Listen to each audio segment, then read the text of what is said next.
onto the questions. Look, this morning we spoke with the owner of a bakery and restaurant in Bay Ridge, who said something that we've heard from a few other merchants, that the vaccine mandate, the key to NYC, is discriminatory. It discriminates against unvaccinated people, said the owner.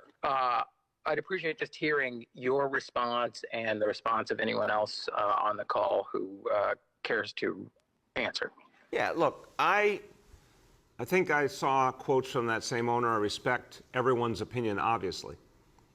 But let me tell you why I disagree with that. Because, first of all, let's take the example of a bakery or any place else where people are going in to get something to go in most cases. That is not what we're talking about here. If you are unvaccinated and you want to go in and get takeout somewhere, you can still do that. You want to go in and buy some cannoli and walk out, you can do that. So that's not the issue here. The issue here is when people sit down for a long period of time, eat and drink in a restaurant or bar, if they're in a movie theater, for example, or other entertainment venues, close together indoors, long period of time. Fitness, we all know, as the doctors have talked about, and I'll see if Dr. Choksi or Dr. Long want to add in a second, but obviously fitness, a lot of exertion, exhaling, these are all places where there's particular concerns. But if you're just going into a bakery and getting something to go, you could be vaccinated, you could be unvaccinated. But the reason I also want to say it's not discrimination, this is about protecting people. In our society, for generations, we've done all sorts of things to protect people. We have driver's licenses, as you heard from Steve Levin. We've had vaccinations of all kinds. There's so many things we do to protect people. This is a way of protecting people. But for the many, many establishments, they still have a huge number of people they can serve right now who are vaccinated.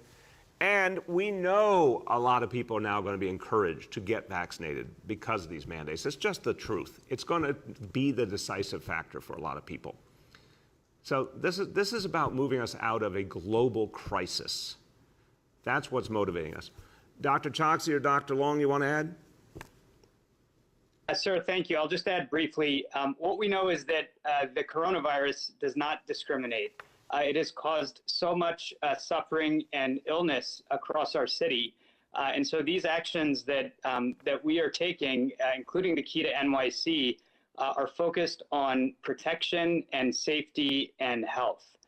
And they do so both at the individual level, at the business level, but very importantly, as the mayor just said, it's also about improving our overall vaccination rate for the city.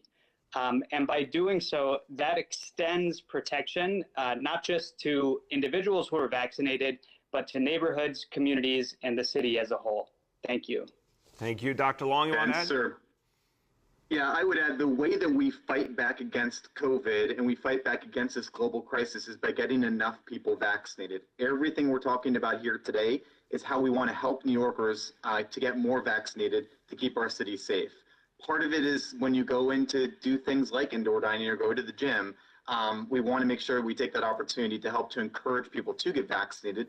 Or with restaurants, like with Boca last week, we wanted to offer people the vaccine on their way in. So everything we're doing here is about doing the single most important thing that we need to do to get coronavirus out of our city once and for all, and that's getting people vaccinated by meeting them where they are, where they live, where they play, and even if we go to your home, giving you $100 and we give you that home vaccine. Ted, we're going to make you tell your story now that you held back from the public on Thursday. So, James, just bear with us a moment because this is a true life story. Ted with one of his patients who was a little hesitant and how it turned into something very different as Ted explained all the ways that we help people and support vaccination. Take it away, Ted.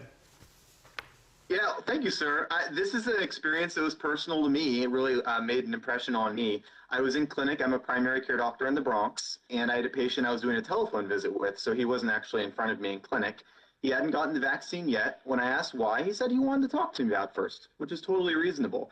We started to talk about how he could come in, but when I offered to come to his house, his first question was, wait, you're going to come to my house? What about the other 5 family members I have that haven't been vaccinated either. I said, of course, we'll come to your house, we'll vaccinate all 6 of you, and we'll give each of you $100. And he said, well, so you're going to come to my house, give all 6 of myself and my other 5 family members the vaccine for free, and give us $600 just to do that? Forget about it. So he was very excited to do this. I signed him up right there on the spot. And then I had another experience talking to somebody soon after that who had a grandmother at home who was homebound, wasn't able to come into clinic. I said, not only will I have my team come, the Test and Trace Corps will come to your home, do the home vaccine for you for free, we'll give Grandma $100. Grandma's going to get vaccinated now. I love it. I love it. Ted, the more people hear about it, the more people decide it's the right thing for them and their families. Thank you. Go ahead.